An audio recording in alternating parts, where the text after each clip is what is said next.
let's talk about the opposite side of the ball too, because I do want to bring this up. Miami, like I said, it's been close 2 times. Everybody was ranting and raving about getting Tua back. And when Tua comes back, this team's going to be on fire. It's going to be electric. And to some degree, that's been true. Like, they definitely have found a new stride with Tua that, ironically, surprisingly, Skylar Thompson didn't deliver. Who would have guessed? What I will say, though, is Miami cannot close out these close games, man. And it's been going on all year long.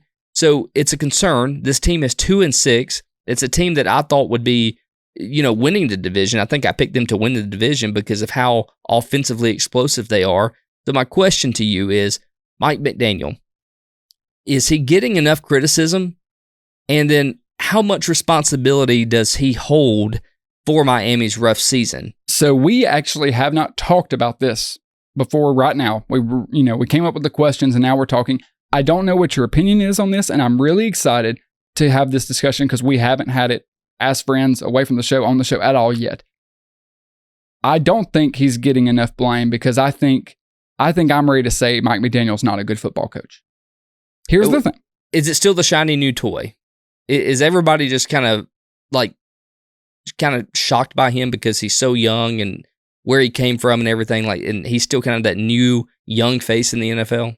I think they were. I think the shine is starting to wear off. And the thing is Mike McDaniel a good offensive coordinator? Yes. But even this year, and I'm not an all-22 scheme guru. I know a little bit, not a lot. There's plenty of people that can talk about it way better than I can.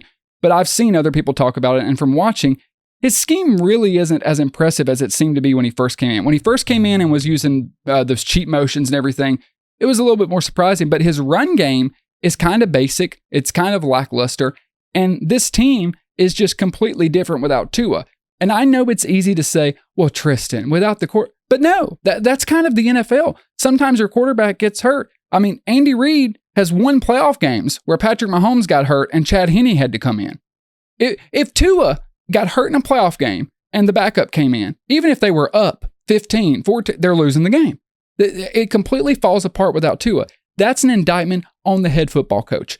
I am starting to believe that Mike McDaniel is perhaps a good coordinator, maybe even a great coordinator. I just don't think he has what it takes to be a great head coach. We know that job takes so much more. It's so much more than just having a good offense or a good defense. It's running a team. It's running an organization. And it really just feels like they're so Tua dependent that when he's gone, they don't have an identity. And when he's there, their identity is kind of Tua and speed. And we know that they lose to teams that are above 500. I mean, this is a problem his entire career at Miami. They do not beat good teams. They just beat up on bad teams. I don't think Mike McDaniel has what it takes to be a great head coach. I don't think he's there yet. Yeah, I tend to agree with you because with this offense, everybody knows that on paper, it is one of the most explosive offenses in the league. And I know you can kind of say okay, there's some offensive line issues. Yeah, I get it. But still, the fact that the Dolphins came this close to beating the Bills, I think if it was a better coached football team, they could have taken it the next mile and actually beaten the Bills today. You know what I'm saying? Does that make sense? They've been washed by the Bills now. So, and then also, I was reading this article earlier, and I didn't know this, but supposedly in the organization, or at least people that know Mike McDaniel, his play calls are enormously long. They are the most convoluted, complex, calls through the headset. So if you ever notice, Tua's always rushing up to the ball to snap the play, and a lot of times they have to take a timeout or they'll get a delay a game or something like that. The fact is, if he's calling the plays and it takes that long, there's 2 things that's happening. One, he's reviewing the previous play way too long. Secondly, he's calling complicated plays, or at least the actual call is complicated. The play on the field doesn't look that complicated. Like you said, it's kind of lackluster. It's kind of boring. It's almost kind of similar to the Cincinnati play calls that we were used to. Just kind of a very mundane offense, and they kind of are one script show. This is just what they do.